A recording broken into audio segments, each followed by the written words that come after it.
So this is the mixing stage of one another.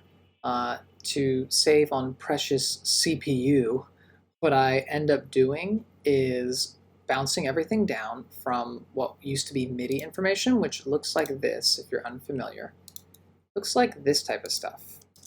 Just little dashes on a piano roll that are the note information. In this case, it's drums, so it doesn't, they have names because they're samples here. But anyway, I bounce it all down to actually become audio waveforms that you see here, and this saves me a ton of CPU processing power that I can dedicate at that point just to the actual mixing process. The way that everything is divided is sort of like groups of instruments. So I have all of my vocals, here Vox all, and then I have the groups within them, like the chorus, bridge group here, because there's a couple things that happen in the bridge with the vocals, even like a high part over here.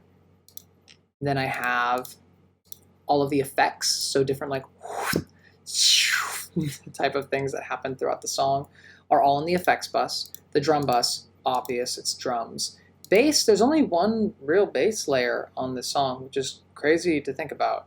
A lot of times there'd be other bass things, but not on this one. There is just the final synth lead, and then melodic bus is where I have all of the melodic instrumentation, more treble stuff. So the mids and the upper mids and the highs.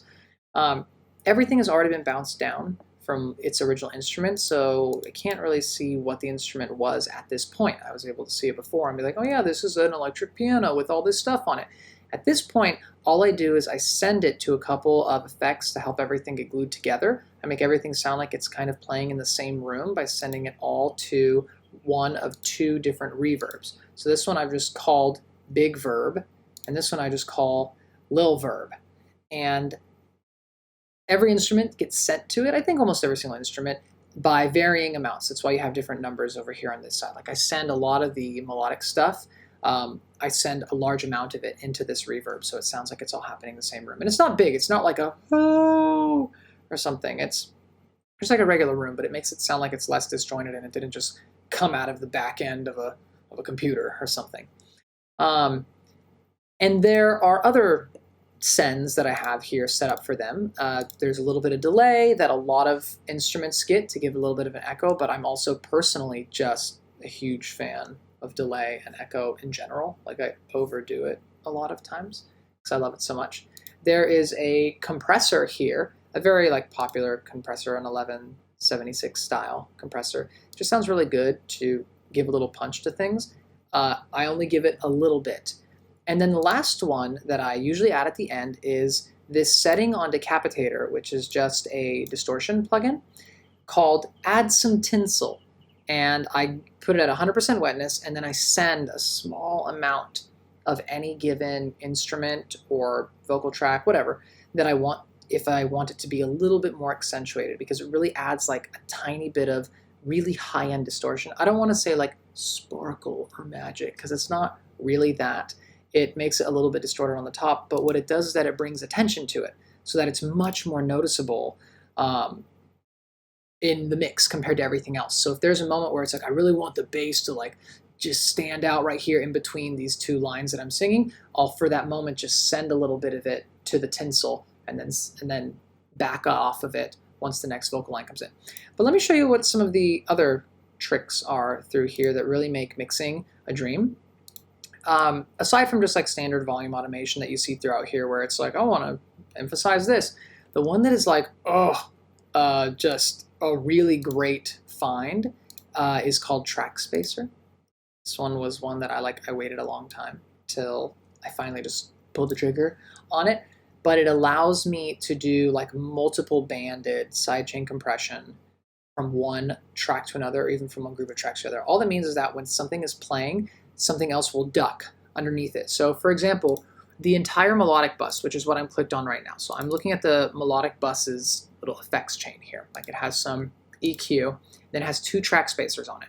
So the two track spacers are doing the same thing, but reacting to two different elements of the song. So one of them is making it so that anytime that there are vocals, then the the volume like ducks underneath it right when I'm singing.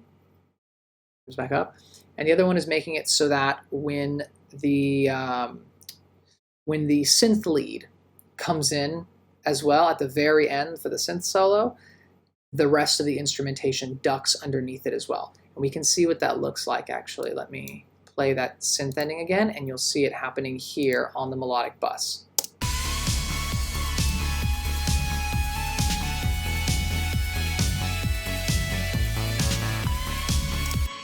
So the blue that you see there is where it's is the signal that's coming in, and the white line going underneath it is the volume of this channel ducking underneath it to be like, oh, let me get out of the way. And you can see that I don't really make it drastic. This big knob in the center is what dictates it. I am at an amount of 4.2% out of 100. So it doesn't really take a lot to get, you know, the space that I want for it, so it doesn't sound too muddy and like a million things attacking you in your ears all at the same time. Something else that is fun that I do throughout here is, I think, yeah, here we go. I save some of the vocal processing to happen at this mix stage because I know it's pretty CPU heavy. So here I have a huge vocal chain. This is applied to every single vocal, regardless of whether it was the chorus ones, the verse, or the bridge group. They all at the end go through this. So this is a lot. I'll go through them one by one. So the vintage exciter is one that adds a little bit of distortion, but it's, again, to like draw attention to it, and I really like it. The EQ is pretty obvious. You can just bump a couple of frequencies that you want. I take out low mids because, well, I don't need them there in the song anyway. I have like a bass going there. This one is a compressor so that the quiet parts that I'm singing get a little louder and the really loud parts get a little bit quieter, so I'm a more manageable range. This is a second compressor that just reacts with a different speed to my speaking as the other one. The other one reacts pretty quickly, and this one takes a second to start reacting, and then when I stop speaking, it takes a second to back off. But using them in succession always yields like a really nice sound to my voice. Decapitator, but this one is a different setting for it. But this is, again, just a little more distortion. Real ADT. This one is like a like an old-fashioned tape doubler that's modeled after like consoles that used to be in old studios, so that people wouldn't have to do actual double takes of everything they sang. It would just like kind of duplicate it and then warble it around, either before, after in timing, or up and down in the pitch. And there's some EQ. You can see the curve there. I'm bumping around 1K. A sidechain compressor so that I dip a little bit below the drums, and then a relay so that everything at the very end can go into visual mixer, which I don't really use much. Like, things aren't off to the side, but it is still a helpful tool for changing volume levels. Yeah, that's a lot of the mixing. A lot of it's just like decision making and like stressful work, but simple in terms of the creative approach, at least for this song. I'm not saying that all mixing is simple.